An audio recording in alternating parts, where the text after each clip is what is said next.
Bombay Talkies movie review, a heartwarming ode to Indian cinema.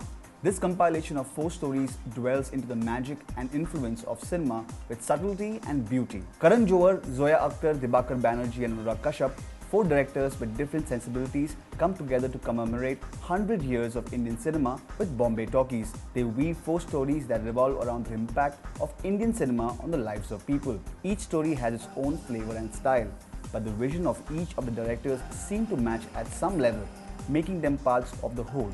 Amit Trivedi's music blends with the theme of each of the stories. Karan Johar, who represents the candy floss brand of Indian cinema, comes out of his comfort zone and directs the story of an urban married couple played by Rani Mukherjee and Randeep Hooda dealing with a bad sex life. Entering an outgoing and openly homosexual young man played by Saqib Salim, and truth about their marriage begins to unfold.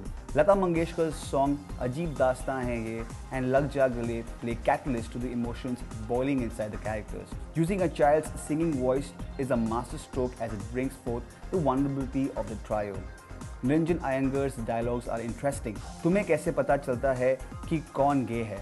Rani asks. Saqib says, उसको पूछो कि वो श्रीदेवी का fan है या माधुरी दीक्षित का. If he says Sridevi, then you know he's gay. Bollywood में हर चीज़ का solution है.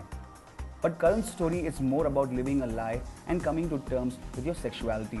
Cinema is just incidental, though he does make a deliberate reference to Bollywood reporting. Nonetheless, he comes out really strong, sensitive and stoic as a director. The opening shot where the camera lingers on the main door and then follows the character, the scenes between Saqib and Randeep on Mumbai's railway bridge and other cinematic techniques surprise you. Karan retains his drama but keeps the portrayal realistic. We hope that, encouraged by this stint, Karan steps out of his comfort zone more often. He did try to address themes of adultery and terrorism in Kabhi Alvida Na Kehna and My Name is Khan respectively, but these films just couldn't get out the shadow of brand Karan Johar and ended up as highly flawed attempts. There is surely a lot of the real Karan that will still haven't seen on celluloid. Rani Mukherjee follows up a mature Talash performance with a power-packed act. She has learned to become less filmy and more naked, not literally, in front of the camera. Randeep Hooda shows great restraint playing the character of a man who is closeted gay man. But it's Saqib who steals the show with a surprisingly sparkling, spontaneous and mature portrayal of a homosexual. Dibakar Banerjee, a lower middle class man's Nawazuddin Siddiqui celluloid dreams come back to him after he lands a blink and you miss role as an extra.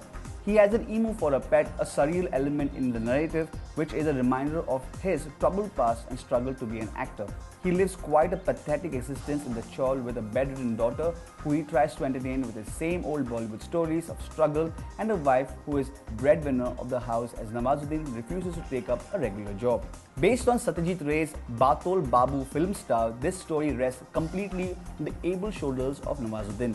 He shines in every scene when he congratulates a candidate on bagging the job of a security man, when he practices famous Bollywood dialogues, his 15 seconds of fame as a dhakka man who bumps into Ranbir Kapoor, and especially the last scene where he finally gets to narrate his new adventure to his daughter. His voice is muted and he lights up the scene with his body language and expressions. This is what cinema is made of, simply outstanding. A special mention for Sadashiv Amrapurkar, who makes a great impression in a tiny part.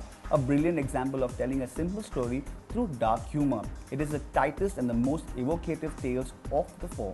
Dibakar's long shot at the end, where Nawazuddin is seen in animated action through one of the many chawl windows, bring out the tragedy of how very few actors out of the million who come to the city of dreams are able to fulfill their ambition of being part of the film industry.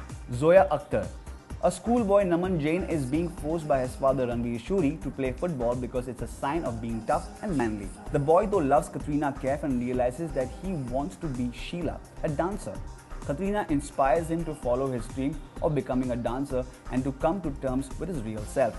But after being reprimanded for dressing up like a girl, Naman begins to plot his dream secretly with the help of his elder sister, Khushi Dubey. He just wants to be up there on the stage and perform and receive applause from the audience. The performance of both the child artists is noteworthy. The end feels a little abrupt, obviously that was the idea, but you want to know just a little bit more. Zoya does raise an important point though, how parents push their children to become somebody they are not. Anurag Kashyap. A young man from Allahabad, Vineet Kumar Singh, travels to Mumbai to meet Amitabh Bachchan for a few seconds. just like thousands of people do every day. But his purpose is different. He wants Amitabh to taste the murabba made by his mother. His dying fathers, who played by Sudhir Pandey, wish is to eat that same murabba that was tasted by the superstar. He believes that this could cure his ailments and make him live longer. Vineet hovers around Pratiksha and Jalsa for days and nights in the hope of fulfilling his father's dream. A Bachchan tribute song and a few scenes establishing how he's surviving in the city distract you from the main purpose of the tale. Anurag pays a tribute to Amitabh Bachchan's stardom through this shot and brings out the heartwarming yet somewhat tragic madness of a nation that hero worships its stars and treats them like God. Anurag wavers a little bit and his narration is not as tight as the others, but he is successful in drawing you into his story. There's a message that comes through in the last scene. In the end, it's all about your faith. The four films do not evoke strong reactions or dwell deeper into the workings of cinema, but leave you warm and fuzzy with sensitive narrations and the magic of cinema. While cinema is tertiary in Karan's, short and ethereal in Zoya's, Dibakar and Anurag's tales deal with more of the social impact which we as Indian Bollywood fans are already aware of. But the stories are so poignant that the grand starry Bombay Talkies theme song at the end almost gets dropped, especially since not too much imagination has gone into filming it. Yet, seeing all those stars on the big screen singing about Indian cinema is fun. And you leave the theatre believing that filmmakers will take you on taboo subjects or simple heartwarming plots, tell you interesting stories and treat them beautifully in the coming years. Bombay Talkies has set an example. We rate Bombay Talkies 4 out of 5.